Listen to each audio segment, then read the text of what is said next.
Bernie, what? I did his last movie.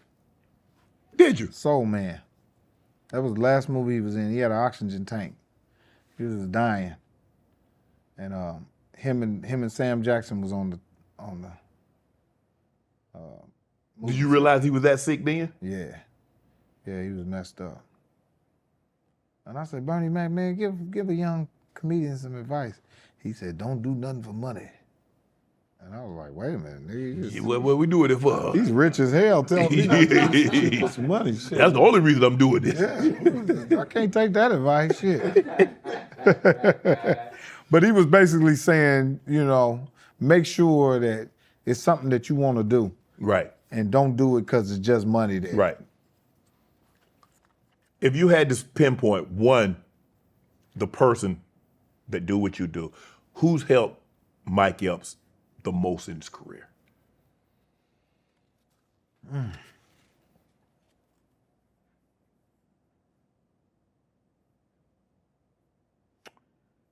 mean, it's so hard to say because there's so many. There's so many people. I think it's a conglomerate of a lot of people, Mm-hmm. I got a friend of mine named TC that's been with me. He's seen the whole movie, my brother TC. Mm-hmm. He's seen me come to New York before anybody met me. He's seen me before any of the wives that I met. So I would say my brother TC, man, and my manager. I always tell young black men, you gotta have a soul brother, man. You gotta have somebody with you, man. Mm-hmm. A brother that's gonna ride with you, man.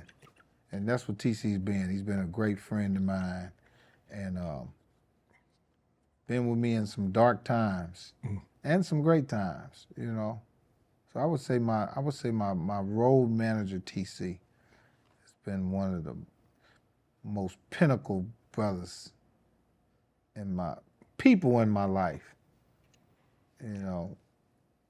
When my parents died, all kind of stuff. You think about the moments, man. Mm-hmm. But of course my wife, man. I can't take anything from her, man. She's been a solid person for me and helped me become who. I remember one time the first time I met my wife, I came in the house high.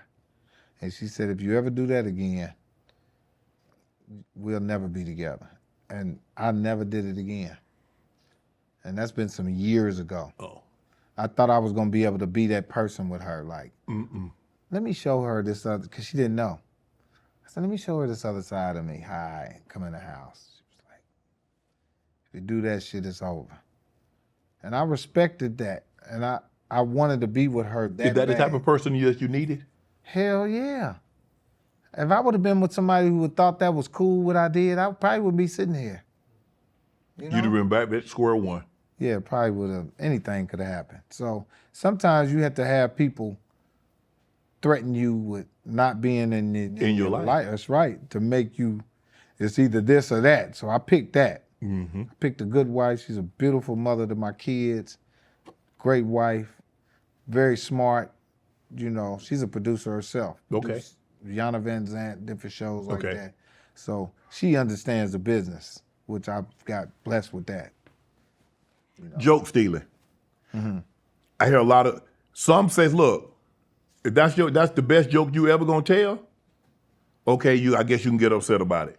Or somebody will say, write a better joke. Where are you on joke stealing? I'll be honest. I don't know how you could steal a joke. I don't know what that is. The problem with that is we all think alike. Mm-hmm. All the way down to telling a joke the same sometimes. Mm-hmm. There's a million jokes in the world, man.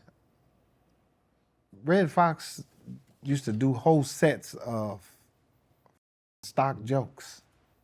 I don't know where the he got them jokes, but he was telling them and was loving them. Right. Richard Pryor did all the jokes that Paul Mooney wrote for him. Mm-hmm.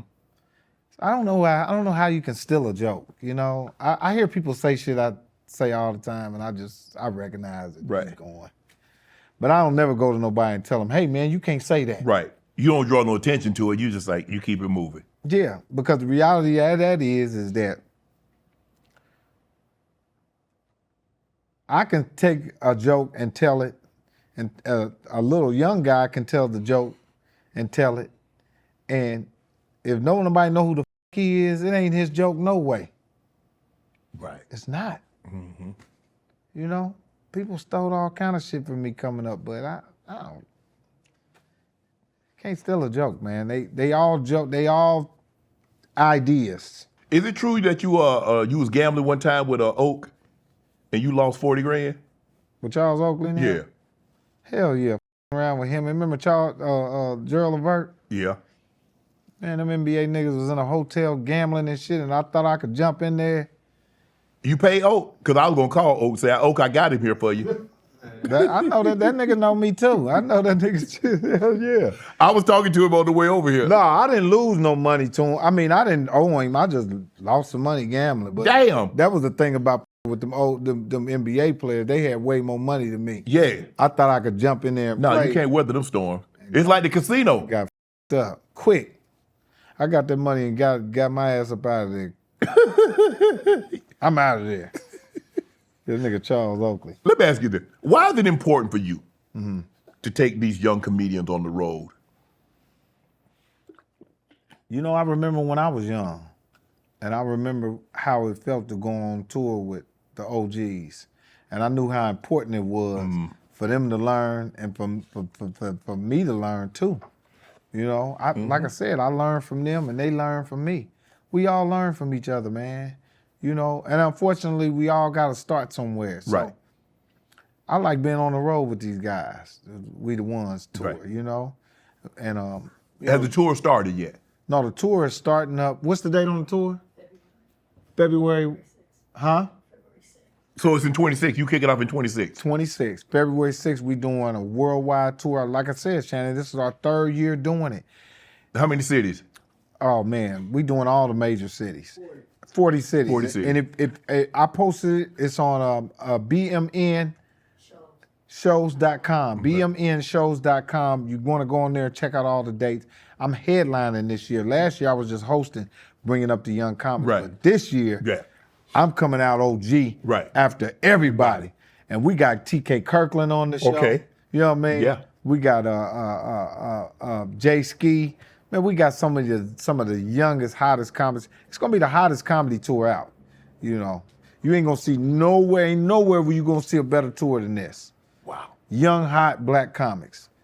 And that's important. That's important to you. You feel this is Mike Epps giving back. Hell yeah, and Mike Epps staying in the loop. Right. Because I gotta stay in the loop with these young guys to be funny too as well. Want to join Club Shay Shay? Become an official member by hitting that subscribe button, where you never know who's going to be joining us for drinks and conversation. Don't be late to the party because you know we like to do something before 2 something.